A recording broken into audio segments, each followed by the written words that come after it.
ದೊಡ್ಡ ವಿಷಯ ಅಲ್ಲ ಅಲ್ವಾ?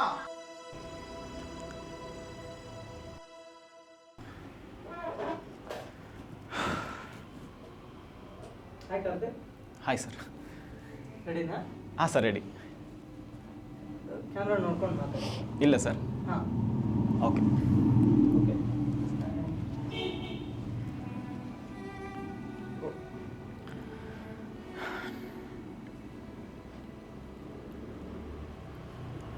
ಆಗ್ತಾನೆ ಒಂದು ರಿಲೇಷನ್ಶಿಪ್ಪಿಂದ ಬ್ರೇಕಪ್ ಆಗಿದ್ದರಿಂದ ನನಗೆ ಹುಡುಗಿರ್ ಸವಾಸನೆ ಬೇಡ ಗುರು ಅಂತ ಕಾಲೇಜ್ ಲೈಫಲ್ಲಿ ಅನಿಸ್ಬಿಟ್ಟಿತ್ತು. ನಾನಾಯಿತು, ನನ್ನ ಪಾಡಾಯಿತು. ಸ್ಟಡೀಸ್, ಡ್ಯಾನ್ಸ್ ಸೆಷನ್ಸ್ ಅಂತ ಸುಮ್ಮನಿದ್ದೆ. ಒಂದಿನ ಹೀಗೆ ಡ್ಯಾನ್ಸ್ ಸೆಷನ್ ತಗೋಬೇಕಾದ್ರೆ ಸ್ಮಿತಾ ಬಂದ್ಲು. ಹತ್ತಿಯಷ್ಟು ಸೂಕ್ಷ್ಮವಾದ ಧ್ವನಿಲಿ, ನಾನು ನಿಮ್ಮ ಜೊತೆ ಡ್ಯಾನ್ಸ್ ಪ್ರಾಕ್ಟೀಸ್ ಮಾಡ್ಬೋದಾ ಅಂದ್ಲು.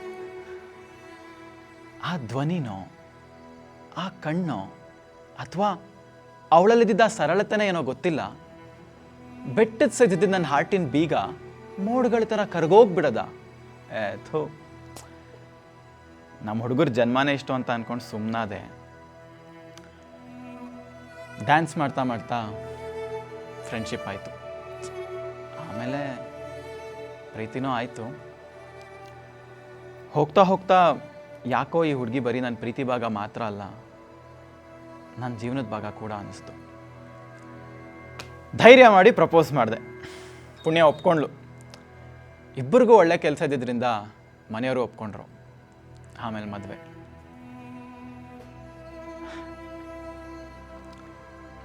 ಜಗಳ ಎಲ್ಲರೂ ಆಡ್ತಾರೆ, ಆದರೆ 7 ವರ್ಷ ಸಂಬಂಧ ಅಂದಮೇಲೆ ಜಗಳನೂ ಒಂದು ಜೀವನದ ಭಾಗ ಆಗಿಬಿಡುತ್ತೆ ಅಲ್ವಾ?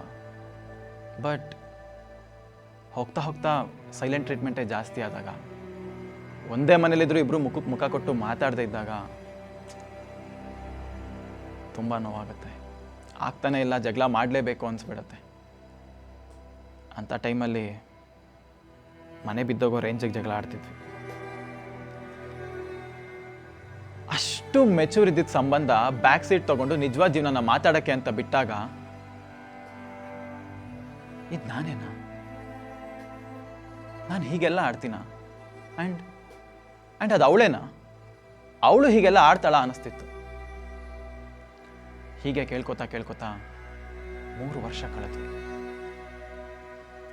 7 ವರ್ಷ ಪ್ರೀತಿ ಅನ್ನೋ ಸಮುದ್ರದಲ್ಲಿದ್ದಿದ್ದು ನಾವು, ಆ 3 ವರ್ಷದ ಮದುವೆ ಅನ್ನೋ ಅಲೆ ಬಂದು ಒಂದೇ ಸಲ ಸಮುದ್ರದಿಂದ ದೂರ ಹೋಗೋವಾಗ ಮಾಡಿಬಿಡ್ತು.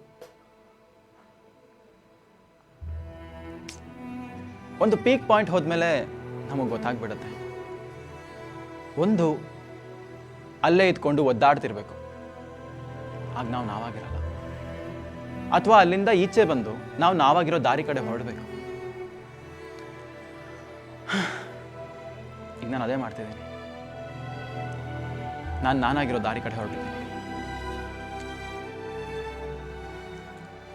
ಅಷ್ಟೇ ಸರ್.